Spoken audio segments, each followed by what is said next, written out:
Money Maxing episode number 9, and episode number 9 says 5 ways for students to begin their earning journey. And let me tell you, ये long term money source नहीं है, इनके ऊपर तुम अपना future depend नहीं कर सकते हो, और ये ना ही फ्यूचर ओरिएंटेड अप्रोचेस हैं.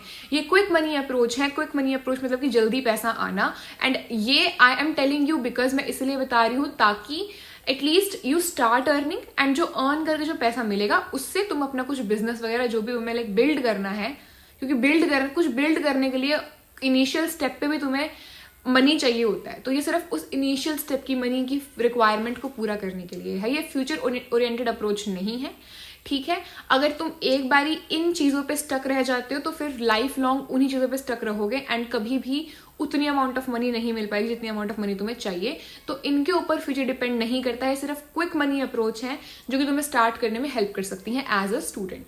And let's get started. The first thing is home tuitions. Okay, home tuitions for example तुम 11th 12th में हो, राइट? अगर तुम लाइक मैं 11th में हूँ एंड मैंने 10th में बोर्ड्स में बहुत मेहनत करी थी, एंड सब बहुत मेहनत करते हैं, लाइक सबको सब कुछ अच्छे से याद हो जाता है. तो what I can do is, या फिर तुम क्या कर सकते हो कि 10th का सिलेबस पढ़ा सकते हो, राइट? जो भी क्लास तुम्हें अच्छे से आती है, जो भी सब्जेक्ट तुम्हें अच्छे से आता है, मैथ्स में इंटरेस्ट है, साइंस में इंटरेस्ट है, ईवीएस, साइंस, व्हाटएवर, राइट? तुम टीच कर सकते हो लाइक अपनी गली मोहल्लों के बच्चों को. अगर तुम पर पर्सन 1000 भी ले रहे हो एक महीने का, और तुम्हारे पास फॉर एग्जाम्पल सिर्फ 3 ही बच्चे आते हैं, तो एटलीस्ट तुम पर मंथ 3000 कमा रहे हो विदाउट इवन लाइक तुम अपना पैशन को ही फॉलो कर रहे हो टाइप. जो तुम्हें सब्जेक्ट अच्छा लगता है उसी को पढ़ा के जस्ट, राइट? और अगर 500 रुपये भी ले रहे हो ना, क्योंकि गली मोहल्ले में इट्स लाइक के थोड़ा रेट कम रखना पड़ता है, तो at least minimum two minimum you are earning 500, and that's more than enough for a student to like at least begin, कि तो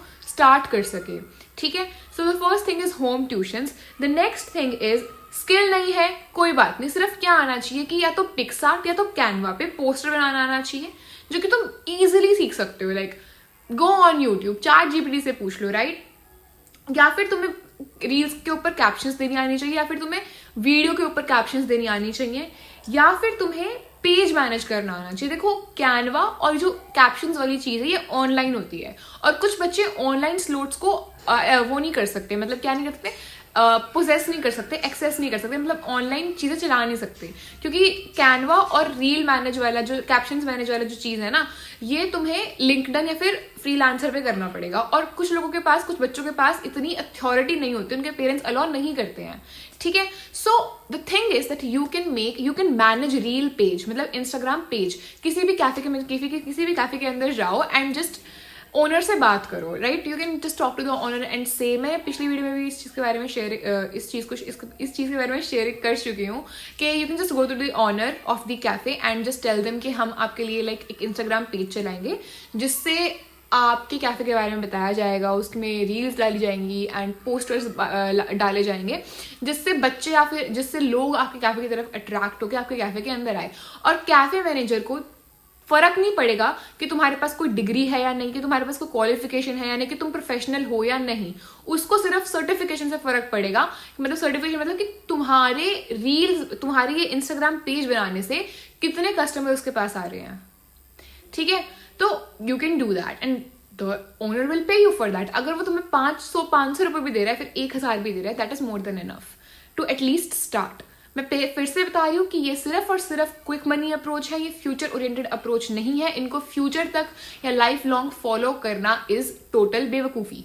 okay, now the third thing is service arbitrage. Service arbitrage के बारे में मैं पिछली वीडियो में भी बात कर चुकी हूँ, but let me tell again कि क्या होता है. कि अगर मान लो तुम्हें कोई फॉर एग्जाम्पल लेट्स से कोई तुम्हें किसी को तुमसे नोट्स बनवाने हैं, ठीक है, एंड वो कह रहा है कि मैं तेरे को 500 रुपये दूंगा, लाइक 1000 रुपये दूंगा या 500 रुपये दूंगा अगर तू मेरे नोट्स बना देगी या बना देगा, राइट? ये होता है बच्चों में. And you just take the notes from them कि ये नोट्स बनाने हैं. अब तुम किसी और को वो पेजेस देते हो, वो नोट्स देते हो, कहते हो कि मैं तुझे like I will give you 300 rupees, तू मेरे लिए नोट्स बना के दे दे. अब ये बंदा तुम्हें 500 दे रहा था नोट्स बनाने के, तुमने नहीं बनाए. तुमने क्या करा कि तुमने अगले बंदे को 300 रुपये दिए. अब 300 उसको दिया, 500 यहाँ से आए, तो 500 माइनस 300 200 हो गया. लाइक सर्विस आर्बिट्राज का मतलब होता है कि get paid without doing anything. तुम्हें सिर्फ ढूंढना है. एक ढूंढना है क्लाइंट और एक ढूंढना है वर्कर। क्लाइंट से पैसे लेके आधे या आधे से कम या आधे से ज्यादा तुम्हारी मर्जी है अपने वर्कर को दो, और जितना तुम्हारी मार्जिन बचेगी वो तुम्हारे पास रहेगा, राइट। और मैं बहुत स्मॉल अमाउंट ले रही हूँ, तुम बिग पर्सपेक्टिव से भी इसको सोच सकते हो, ठीक है।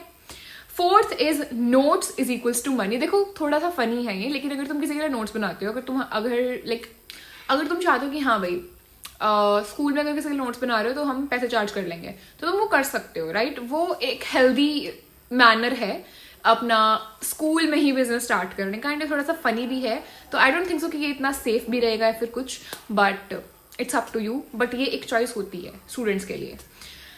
द फिफ्थ थिंग इज थोड़ी सी सीरियस है एंड थोड़ा सा ध्यान से सुनना, कि जिम या कैफे रिसेप्शन पे तुम काम कर सकते हो अपने स्कूल के बाद, तुम वहां पे काम कर सकते हो। देखो फॉरेन में क्या होता है कि जो बच्चे बाहर जाते हैं 12th के बाद पढ़ाई करने के लिए, उनको यही सब करना पड़ता है। उनको या तो उनको तो डिलीवरी करनी पड़ती है प्रोडक्ट्स की, या फिर उनको कैफे रिसेप्शन पे बैठना पड़ता है, फिर उनको सर्व करना पड़ता है कैफेज पे, रेस्टोरेंट्स पे, ठीक है, फिर उनको कार वॉशिंग में काम करना पड़ता है, ठीक है। तो देखो जॉब कोई भी छोटी नहीं होती है, वो सिर्फ तब तक छोटी होती है जब तक तुम अपनी पूरी लाइफ उस पर डिपेंड कर दो, राइट। अगर तुम कैफे रिसेप्शन पे बैठते हो और तुम ये सोचते हो कि अब मुझे पूरी जिंदगी भी यहीं पे बैठना है, तो वो चीज तुम्हारी सोच छोटी हो चुकी है वहां पे। लेकिन अगर तुम स्टार्ट करने के लिए अपनी मनी की जर्नी को स्टार्ट करने के लिए कैफे रिसेप्शन पे बैठ रहे हो, तो वो चीज छोटी नहीं है, ठीक है। तुम एटलीस्ट स्टार्ट कर रहे हो, वो चीज तुम्हें ये प्रूव करती है कि आई कैन डू समथिंग। और दूसरी बात कि तुम्हें एक्सपीरियंस मिलता है, ठीक है। अगर इफ यू कैन ओनली जब ये चीज करना, एंड अगर तुम्हारे माइंडसेट के साथ ये चीज अलाइन होती है तब ये चीज करना। And that was all. ये बहुत सिंपल वेज थे, इसमें कोई क्रेडिट कार्ड, कोई क्रिप्टो, किसी की चीज की जरूरत नहीं थी। सिर्फ और सिर्फ जानने की, समझने की, और जो लैक ऑफ नॉलेज थी उसको पूरा करने की जरूरत थी, right. And I will see in the next one, till then bye bye. इसके बाद इस सीरीज का लास्ट एपिसोड आएगा, that will be episode number 10। अगर कोई भी सजेशन है तो you can tell me in the comment section, and I will see next one, till then bye bye.